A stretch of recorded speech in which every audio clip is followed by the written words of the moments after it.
An NFL insider has just revealed devastating news for the New York Jets and how this is going to impact their season going forwards. What's up, guys? I'm Matt Long. Welcome to Jets Football 365. If you're a New York Jet fan, please hit that subscribe button. But getting into the news for today, coming from ESPN's Adam Schefter, an MRI revealed that Jets wide receiver Garrett Wilson hyperextended his knee and is now expected to miss, as one source said, a couple of weeks. So Garrett Wilson was just out with a lower body injury, missed 2 games, and then we had the bye week, and now we get him back for not even a full game, and he's out with another injury. This absolutely sucks. Garrett Wilson's my favorite player. I'm sure he's a lot of people's watching this video's favorite player on the New York Jets. We don't have a whole lot of things to get excited about, but Garrett Wilson's certainly one of them, now dealing with an injury that is going to have him sidelined for multiple more weeks. I mean, I'm hearing 3 to 4 weeks minimum for this new Garrett Wilson injury. When you are on a team that is 2-7,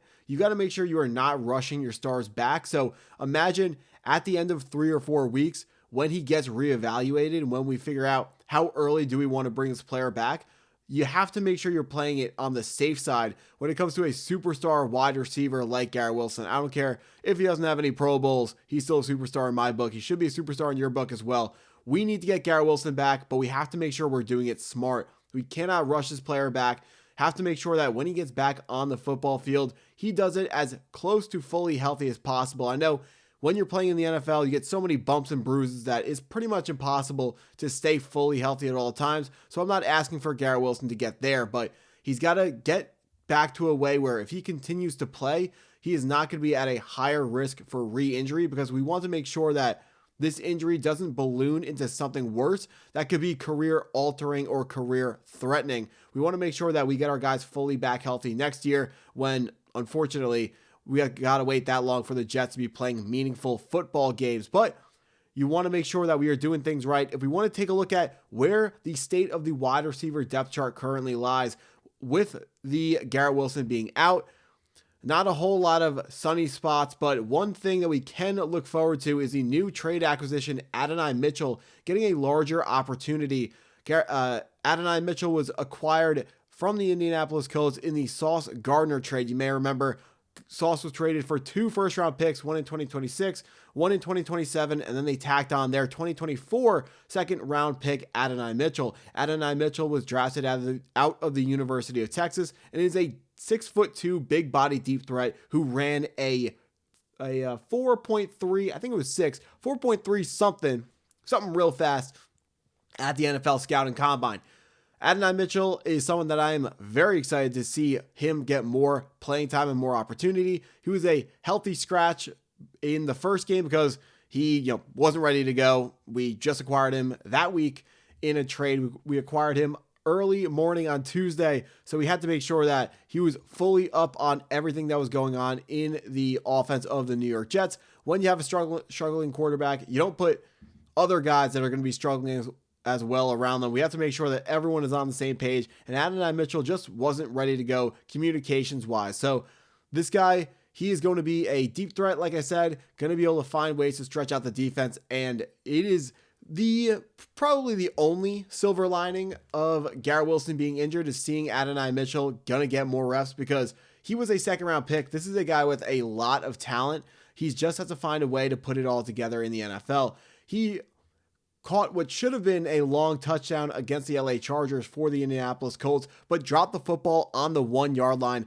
which is a play that got him in a lot of hot water with the coaching staff and his teammates in Indianapolis, and is one of the reasons why Adonai Mitchell was more available for trade and he was more expendable, because he just burned a lot of goodwill with that play, which makes a lot of sense. The New York Jets, we had a player who made a similar mistake, Malachi Corley, and we ditched him pretty quick as well. So you can't blame the Indianapolis Colts for wanting to get rid of Adonai Mitchell, even if he's a player with untapped potential who they drafted highly in the NFL draft. We continue to figure out what the rest of the Jets wide receiver picture is going to look like in the wake of a Garrett Wilson injury. Tyler Johnson, the free agent pickup, he's going to find a way to get involved. He's not someone who's as exciting as the new acquisitions, because we as a much older veteran wide receiver that Tyler Johnson is, you kind of know what he is at this stage of his career, and he doesn't have a whole lot of room for a breakout. Like, he's not going to break out this long, especially when you are rolling out either Tyrod Taylor or Justin Fields at quarterback, both guys that are mobile, but there won't be a ton of passing volume in our offense rolling out Justin Fields as the quarterback. Aaron Glenn still has not announced next weekend who the next New York Jets starting quarterback is going to be. Part of that is he wants to keep stuff under wraps because he wants to give the New York Jets any sort of competitive advantage that we possibly could have. And when he said this 2 weeks ago, people kind of laughed at the New York Jets, but I said, people, this is what the good coaches do. The reason why a lot of good coaches don't keep it a secret, excuse me, the best teams, they don't keep it a secret who their starting quarterback is going to be for the next weekend, because most of the top teams know exactly who their starting quarterback is going to be for the next weekend, unless there's an injury. But with the New York Jets, people like to make fun of us, and that's why people were making fun of Aaron Glenn for not naming the next starting quarterback. But you may notice he said the same thing again in a meeting this morning, and people aren't making a big deal of it on social media because the Jets are winning. This is the right move to not expose who the next quarterback of the New York Jets is going to be, because we're already bad enough. There's no reason to give our next opponent any extra leg up on us. Like, I don't know why we would ever want to do that. If I'm the head coach, it's hard to block out everything that the media is saying, because the media can get very loud, especially in a state like New York. But you got to block it out, do what you know is right, and Aaron Glenn is going to continue to do that and continue to block out the noise and do what he thinks is absolutely correct for this football team. Now, continuing down this depth chart, Allen Lazard, surprised he's still on the team. I don't have anything to say about Allen Lazard, but someone I do have something to say about is John Mechie III, the in-season trade acquisition from the Philadelphia Eagles. We ended up sending them our slot cornerback, Michael Carter II. He's a pretty good guy. John Mechie, we're going to see what he can work out to be in the NFL. Another former second-round pick, this time coming from the University of Alabama by way of a second-round pick to the Houston Texans. He unfortunately dealt with a cancer diagnosis that slowed down his development in the NFL. As I would imagine it would slow down everyone's development in the NFL. No shame in that. But now he's bouncing back and looking for a way to find his role in the NFL. And with Garrett Wilson being injured, that again opens up a much bigger window for John Mechie III to figure out a role on this offense, because unlike Adonai Mitchell, where Mitchell is just going to get more snaps and be on the field more with no Garrett Wilson, John Mechie, he gets a significantly bigger boost from Garrett Wilson being out, because he is a very similar wide receiver to Garrett Wilson stylistically wise, talent wise, and skills wise, and how good he is wise. He's not close to Garrett Wilson, but based on the scheme and what, on every given play, each route is called and designed for a certain type of body type, and you're going to have that personnel containing the right body types to run each play out on the field when you call those plays. So Adonai Mitchell or John Mechie is going to be running the routes, and his body is good for the routes that Garrett Wilson's good at running, which is why when Garrett Wilson is out, you can swap in John Mechie. So he's going to get a significantly larger boost in snaps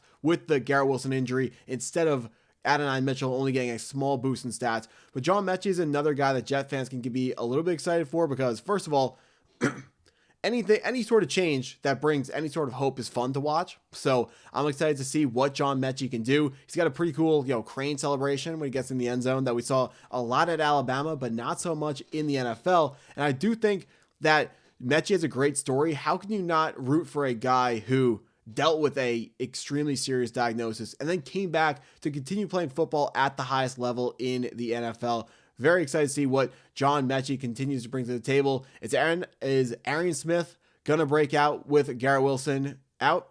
Probably not, but I'm rooting for the guy because he's a New York Jet. Let's see what he brings to the table. Mason Taylor, I want to see Mason Taylor figure out a way to ball out in this new New York Jets offense without Garrett Wilson. Garrett Wilson probably took a whole lot of heat off of Mason Taylor there will be more targets to go around, but there aren't that many targets to go around when Justin Fields is your quarterback. So Mason Taylor, overall, I would say net negative for our rookie tight end out of Louisiana State. But hopefully we can keep this 2-game winning streak going and figure something out for for the rest of the season in the wide receiver room. Maybe one or more of these younger wide receivers are able to step up and prove to Darren Muji and Aaron Glenn that they deserve a spot on the New York Jets for the long term. But that's what I got for this video. If you stuck around this long, appreciate you taking your time to watch it. Hit the like button if you haven't already. Hit the subscribe button if you're new to the channel, and go Jets.